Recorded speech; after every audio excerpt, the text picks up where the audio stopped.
So good morning, youth. We've been going over the parting of the Red Sea in Exodus chapter 14. Now, the miracle part of this passage is one of those miracles of the Old Testament that many people have a hard time believing in because it just sounds so fantastic. And it really is pretty fantastic.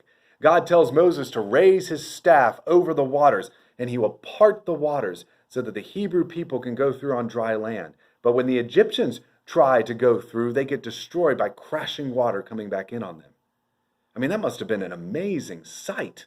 The waters divided, the Hebrews marching through, and just when they thought they were going to be overtaken, waters come crashing back in and destroys the Egyptian army. Yet, because it was so amazing, a lot of people doubt it. Even some Christians doubt it. But I think that there are two reasons why we should not doubt this miracle in this text, or really any other miracle. First, God is God. He created the universe, so of course he can do things like part a sea. You know, when I worked for Cartoon Network, I was the technical lead on several video game projects, one major one and a few minor ones. The major project I worked on was called Fusion Fall. And with the game, we had created and built into the game what we called God commands. And we called them that because that made our character, our avatar, able to do things that no other avatar in the game could possibly do. Kind of like it was a god, almost, in a sense. I had an account with God commands on them. So that meant I could teleport my character wherever I wanted to, jump as high as I wanted to, run as fast as I wanted to, have as much money or XP as I needed. I could transport my other people around the game if I wanted to. I could turn invisible. I could do so much more. I could do all these things that an ordinary subscriber and an ordinary avatar could never do. Things that were impossible for them because they violated or overrode the laws that were in the universe of the game. Yet since I was a designer of the game, one of them at least, I could override any game laws or any mechanics I wanted to. I helped design, and built the game. So I could modify it whenever I thought it was necessary. Well, think about that with God. He is the creator of this entire universe. And so everything is his. And so he can override it whenever he feels like it. You know, when people doubt these kinds of miracles, what they're really doing is actually doubting something even more fundamental. They're either doubting that God exists at all, or they're doubting that he interacts with creation at all. So that may be some places we need to talk to people about, that he exists, or that he actually cares about us and interacts with us. But if they can acknowledge that God exists and that he may interact with his creation, then there's nothing at all stopping a miracle like in this passage. As Christians, we shouldn't doubt these kinds of miracles just because people who are, quote, modern or enlightened can't think of a possible way that it could happen within the laws of this universe, that there's no natural way it could happen.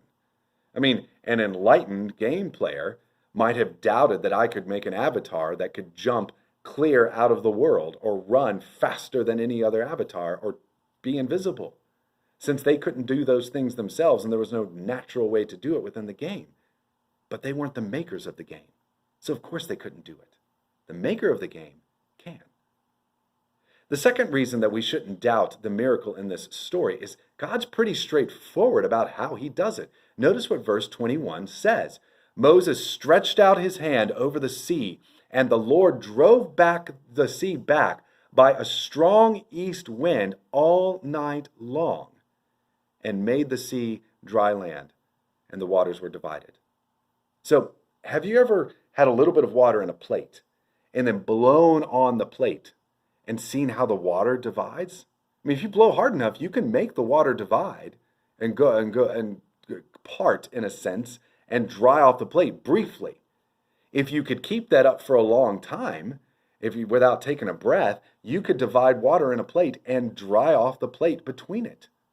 I don't have time to go into all the explanation of the physics and the fluid dynamics of how this works, but if a strong enough wind is blowing against a source of water, in the right direction, with the right strength, for the right amount of time, the waters can be parted and held back.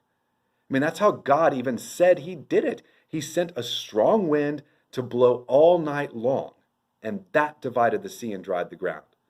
So in this case, God didn't even have to use his God commands, so to speak, to override the laws of physics. The timing shows that this is still a miracle because it happened right when Moses held out his staff, kept up for long enough for at least 1 million people to pass through the water. So a long time. And then when Moses raised up his staff again on the other side, the water came crashing back in immediately on the Egyptians. So the timing shows that this was a miracle, but it's not something that God had to override the laws of physics in order to do. You see, sometimes God does have to override the laws of the universe, like raising Jesus from the dead.